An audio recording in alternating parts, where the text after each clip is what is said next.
Hey everyone, it's Mike Andes, and you're listening to the Business Bootcamp podcast. Yes, I'm in a different place today. The audio is not going to be as good. You'll definitely want to watch the video on this one. But instead of giving you an analogy, I wanted to actually show you what I was thinking about when we talk about comparing yourselves to other people and other business owners and the damage it can do to you. Before we get to today's show, though, a big thank you to today's sponsor, which is Gusto. Gusto's really stepped up and supported the show, and for another 10 months, they're going to be the sponsor, and I really appreciate them. If you haven't already, go to gusto.com/bootcamp. You can try out their software completely free for 90 days, and you can do direct deposits and get all your reports for your employees done very, very seamlessly and easy. They have a mobile app. Check it out today. Go to gusto.com/bootcamp. Now, you're asking yourself, why am I out next to the Pacific Ocean right now talking on my phone, probably for the podcast, not the best of audio, but why am I doing that? And it's because when I think about comparing yourself to other people, I think of it very much like the sandbar that I'm standing on right now. So right now I'm standing on this sandbar. I came out here about 15 minutes ago and walked in from the shore, which is over there. But you can see now, I've been here for 15 minutes, the tide has come in, and now I got this water coming in between me and the shore, a good 8 inches or so of water, and I'm now stuck on this sandbar with really not much escape, and I think of that as the kind of the same way when it comes to comparing yourselves to other people. And this is very dangerous in the age that we live in with social media, and everyone's comparing themselves to other people, comparing their looks, comparing their wealth, comparing their success, comparing the size of their business, comparing everything. And social media has magnified that, in my opinion. The comparisons that we try to make with other people and where we kind of fit in the totem pole of success or fit in the totem pole of our business acumen. And I think that's really dangerous. I think it's really dangerous from a mental health standpoint, and I think it's really dangerous for your success. Because when I came here, I walked out here and I was allured out to the ocean here. But because I was, so focused on seeing this amazing body of water, this incredible, massive icon, this ocean, because of that, and I was drawn out here, I am now cut off from going back to land, getting stuff done, getting work done, working for myself, getting things accomplished myself. And what I find so often with social media, and for people that are comparing themselves to people on social media, or comparing yourself to a competitor or a family member or another entrepreneur, the people that do that, what happens is you get so allured by the beauty of what they're doing, and you get drawn out into what they're doing, and you forget that opportunity is passing, time is passing, and now I'm cut off from getting my own stuff done. I'm cut off from getting my own success, getting my own piece of getting stuff done. And now I'm stuck here. I'm gonna have to crawl across a bunch of water. I'm not gonna get that on camera. But I think when it comes to comparing yourselves in the entrepreneurial community, it's very, very dangerous because it's become so accessible with social media. For example, the reason I'm kind of making this too is because I know this is going to happen more and more, even in a week or so, when I start doing more and more content and showing more and more of my life and day to day what I'm doing. I know more and more people are going to compare themselves to me. They're going to, the negative and the positive. Some people are going to think it's so great and amazing, and if they compare themselves too much, they're going to become depressed because, I'm not growing my business as fast, or I can't do that the same way, or I can't get the employees, I can't do this. And then there's going to be other people, of course, that are like, you're horrible and you could do it so much better. And there's obviously a double-edged sword with sharing your life online. But what I'm more concerned about is actually the people who watch and emulate, and they see my ocean and they forget that they've got to go back to shore and get stuff done themselves. They get so drawn into other people's success, and they forget that underneath that body of water, all the thing that I'm attracted to, the beauty of it, below that is a bunch of seaweed and rocks and ugly stuff. And I think when we start comparing ourselves to other entrepreneurs, our competitors, other business owners, we really run the risk of just seeing the positive. I look across this ocean that attracted me out here, and it looks beautiful, but I can't see everything below it. And when it comes to comparing yourselves to others, you might see all the beautiful things and the growth and, my business or anyone else's business that you might think is so great and wonderful, and you're comparing yourself to and making yourself feel bad because you're not up to spec or growing the size or making as much money or have as big of a house or whatever it might be. And you're failing to see that everyone has dirty laundry. Everyone has seaweed and broken shells. And, look at this. Like, all this stuff is hidden. All this junk is hidden out in the ocean. And when you look at other people's businesses, you don't know their cash flow. You don't know how much how profitable they are. You don't know what their personal life is like and the issues that they're facing mentally. And the reason this kind of came up in my mind is a couple days ago I was talking to one of our franchisees at Augusta Lawn Care, and they were comparing themselves to another franchisee and saying like, man, I wish I had like the big jobs and like making so much money. And they don't see all the problems and the struggles and the issues that person's going through. And I think it has a lot to do with the fact that, like, in general, most people do not share the weaknesses of their business online. They share the positives, they show the good.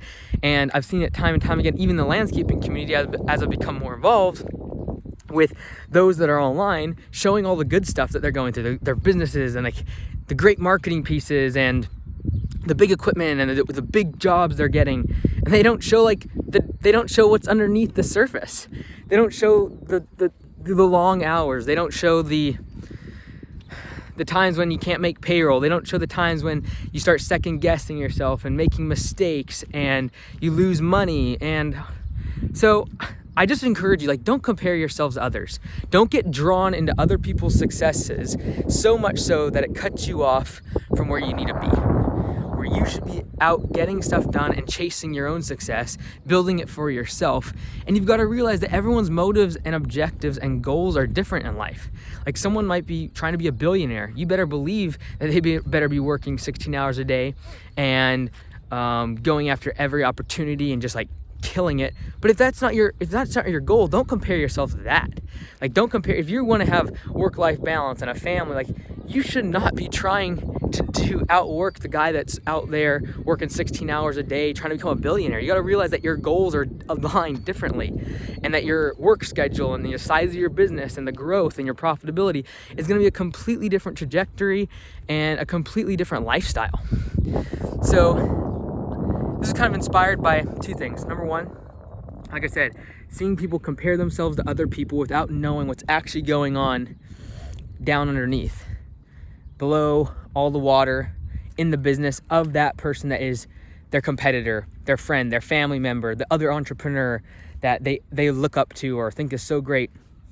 And then secondly, as in the next week starting, I'll be having Josh full-time as a photographer and a videographer, following me around, creating more content, and people are going to get to know me a lot more. They're going to get to know my businesses, the financials of those businesses, and they're going to critique it. Some people, the part I'm actually more worried about, because the critique part is just part of it. I don't really care. But the part I'm actually most concerned about is that people see success and they start comparing themselves to it. They're like, oh, well, Mike is young and he's building this business and I should too. It's not even logical to think that way. And what it's going to do is it's going to draw you out to the ocean. And before you know it, you're so involved in that and the beauty of it on top, on the surface, that it pulls you away from the thing that you should be doing. You should be working. You should be out doing your own thing. And yeah, it's great for inspiration. That's why you come down to the ocean. You get inspired.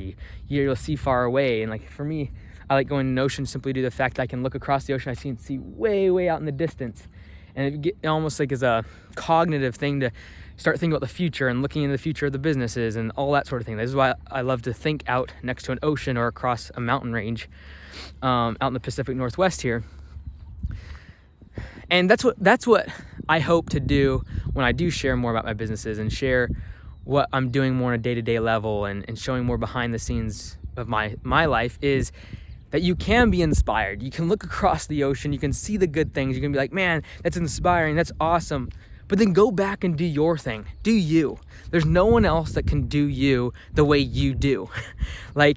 don't be drawn in by someone else's success and think that somehow that there's scarcity involved. This is what it creates, is like, man, if that person's going out and getting, if my competitor is growing their business, that means like I number one, I should be, and number two, they're taking something away from me. And I think that mindset of scarcity will hold you back, when in reality, you really want to have a mentality of abundance. Like, hey, there's a lot of customers out there. There's great employees out there. There's great customers out there, and I'm going to go get mine. Right? And when you see someone else's success, instead of thinking like, man, they don't deserve it, or like, I should be doing that, or like, that somehow they're taking away from your success. Like, you gotta have an abundant mindset, and that is, if they can do it, I can do it. And it should inspire you. It shouldn't make you feel depressed, like, oh, I'm not there yet. You know, I don't have that level of success. I don't have that number of employees. It feels like I'm just churning my wheels. What you didn't see is that in order for this ocean to get here, there's massive amounts of tides. Like, you got a magnetic pool from the moon pulling hundreds and millions of gallons to make this tide come in and out and create this beach. And what you don't see in your competitor, or in that person you're trying to emulate, the person that you are admiring or think that they are so good and you're comparing yourself to, is the massive amount of work and time and effort that went into creating that beautiful thing you're now admiring. And to think that it's just going to come up overnight, that you are expecting yourselves to be producing at that same level when you haven't had the amount of experience, or you haven't had the trials and the tribulations of growing a business like they have, it's not really logical. And so I'd encourage you to do, like, the takeaway from the day: don't be drawn in by other people's successes. Don't compare yourself to that. Don't get so wrapped up in their successes that you forget to go back and do the work yourself. And remember that, don't have a scarcity mindset where if someone else, your competitor, someone else you know, myself, is winning, that somehow it takes away from you. Look across their ocean, look across their success, and be inspired by what they're doing. Get back to work. Make sure you do you. You listen to Mike Andrews on the Business Bootcamp podcast. I hope this little live episode from the beach helps someone. I think I'll look back at it in like a few years once I have shown more and more of my life and the channel begins to grow and we really start focusing on social media and really growing the personal brand of what I'm doing. That I'll look back on this and point back to someone, do a recall in a few years, and be like, don't forget this episode. So thank you so much, everyone. I really appreciate your support. Those of you who have been here for a few years, I really think that in the next couple years, what will happen with all the social media and stuff that we are doing, we will grow, become bigger. But I really appreciate everyone that's just been there from the beginning, supporting each other, supporting my channel, and supporting what we're trying to do for the landscape industry, whether it be landscapebusinesscourse.com, Augusta Lawn Care Services, just trying to help as many business owners as we can. And I think that's why, I'm able to support, bring on Josh full time now. The goal is to get as much content into small business owners' hands as possible, give them the tools and the resources and the education to build and grow their businesses to the size that they need to sustain the lifestyle they want. And so hopefully that helps someone out there, and I hope that we can continue to provide valuable content in the future. I will not forget when I had 1,000 and 2,000 and 3,000 subscribers. Do I think it'll grow? Do I think it'll become a lot bigger? Yeah, but we will not forget where we came from. Thanks, everyone. Take care.